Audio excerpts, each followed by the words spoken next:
കോൺഗ്രസ് അവഗണനയിൽ പൊട്ടിത്തെറിച്ച് മുസ്ലിം ലീഗ്. UDF-ൽ കടുത്ത അവഗണനയാണെന്ന ലീഗ് ഭാരവാഹി യോഗത്തിൽ വിമർശനമുയർന്നു. തെക്കൻ കേരളത്തിൽ ലീഗ് ഇല്ലാതാകുന്നതിന് കാരണം കോൺഗ്രസ് ആണെന്നും നേതാക്കൾ കുറ്റപ്പെടുത്തി. തദ്ദേശ തെരഞ്ഞെടുപ്പ് ഒരുക്കങ്ങൾ ചർച്ച ചെയ്യാൻ ചേർന്ന യോഗത്തിലാണ് മുന്നണിയിലെ പൊരുത്തക്കേടുകൾ സംബന്ധിച്ച് നേതാക്കൾ പ്രതികരിച്ചത്. തെക്കൻ കേരളത്തിലും മധ്യ കേരളത്തിലും UDF-ൽ പരിഗണന കിട്ടുന്നില്ല. മുന്നണി യോഗത്തിലേക്കും കൺവെൻഷനിലേക്കും ലീഗിനെ വിളിക്കുന്നില്ല. കൊല്ലം കൺവെൻഷനിൽ ലീഗ് പ്രതിനിധിയെ ഉൾപ്പെടുത്തിയില്ല.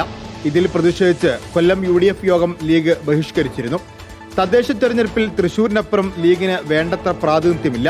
കഴിഞ്ഞ തവണ ലീഗിന് അനുവദിച്ച വാർഡുകളിൽ കോൺഗ്രസ് വിമതരെ മത്സരിപ്പിച്ചതും നേതാക്കൾ ചൂണ്ടിക്കാട്ടി.